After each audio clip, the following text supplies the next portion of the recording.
What is up, everyone? My name is Tyrone, host of the Verde and Black Show here on YouTube with your in-depth look, analysis, recap of Austin FC, news, notes, and nuggets.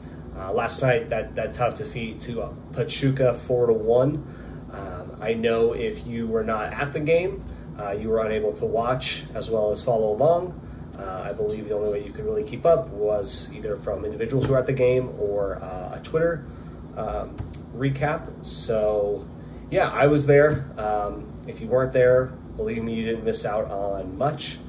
It was a quite frustrating game to watch, given that, you know, most of our starters, I believe all of them played throughout the game at one time or another.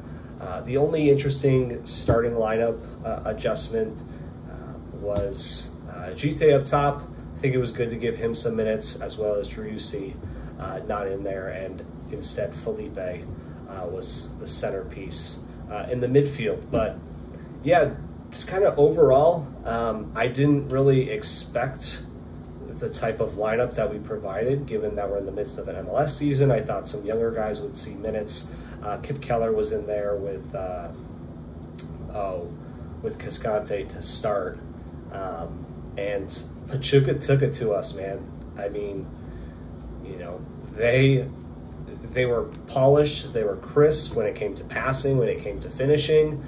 I mean, you know, one goal, there was a mishap between Keller and Cascante at half field that, you know, turned into a breakaway for them. I believe the third goal that they scored was a header with the guy trailing into the 18, and he headed it into the corner of the net. And forgive me, I'm forgetting on the first goal that they scored. Oh, that reminds me. Honestly, the first goal that they scored is probably the nicest goal that I've seen in person to date. It was a guy outside the box, outside the 18, whipped it in with his right foot in the right bottom corner of the net. Nothing Stuver could do. I think, you know, the Pachuca players were ready to play, and we were not. Granted, it was like 100 degrees at 8 p.m., so I was personally dying. I'm sure the players were. We had 2 water breaks, one in the first half, one in the second half, but I mean, it was rough. We were playing out of the back, clearly not working. There was, you know, I understand that these guys all play together, but it's frustrating when you have the pieces that we had, especially, you know, aside from Gite, Kip Keller, and Felipe. It was relatively our starting lineup, and we just looked so flat, so unenthusiastic, and Pachuca was up 4-0 at half.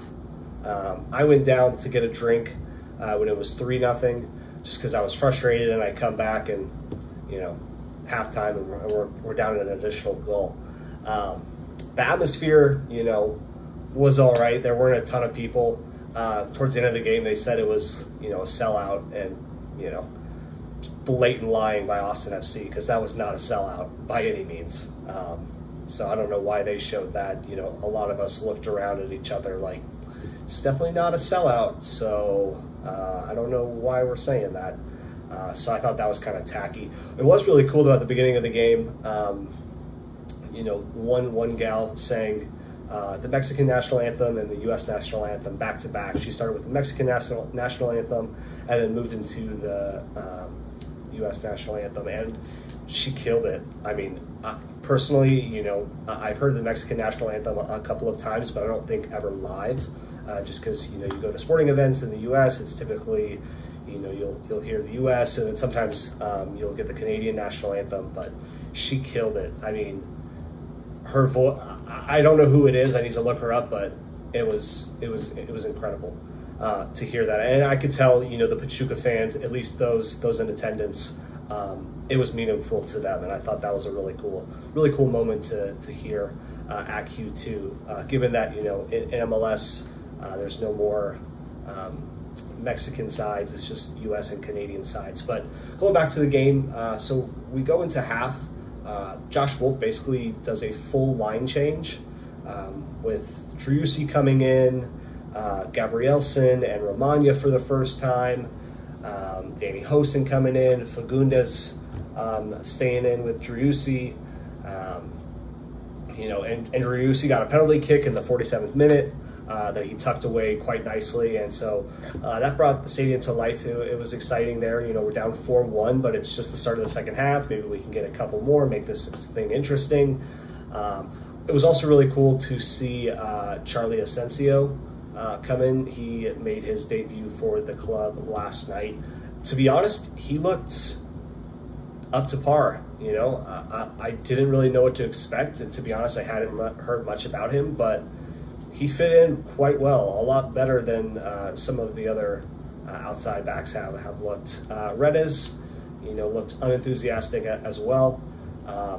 Just an overall, you know, sloppy, boring game. Granted, it's a friendly, so I don't want to take too much stock into it. You know, I'm glad, you know, Wolf figured that, you know, these guys were going to get the first 45 and then pretty much do a line change for the second 45. Everyone plays 45 minutes roughly. I thought that was really nice, at least as a fan perspective. You know, I pretty much got to see every single Austin FC player except for Cecilio Dominguez and Jared Stroud were the only two that didn't play. But we have a big couple of matches coming up here shortly. I know we're playing FC Dallas at home in 2 weeks from yesterday, so that'll be a big match, especially you know, the way things ended in the last game against Dallas. So I'm not wearing any Austin FC gear.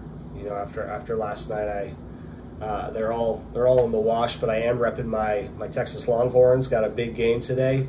Hopefully we can pull out the W against East Carolina. But yeah, thanks for those of you that stopped me yesterday at the game and said hello. I appreciate it. It was a cool atmosphere. Fortunately, we didn't get the W, but overall a good time. And I think it was cool to see a side that most likely I will never see again. But you know, that's all right. I think seeing more clubs and just the style that they play is good, not just for myself as someone who, you know, really dives deep into the analysis of Austin FC, but for just individual fans. You know, most people are probably accustomed to seeing MLS players and MLS styles, and so being able to see a Liga MX squad come in here and do that is good for the fans, but I also think it's good for the players. You know, now they realize, like, yes, maybe we were killing it this season in MLS, but how much better can we play? So overall, not the result we wanted, but we still have our sights set on MLS playoffs, and that's what we're gearing up for. All right, listos. Adios.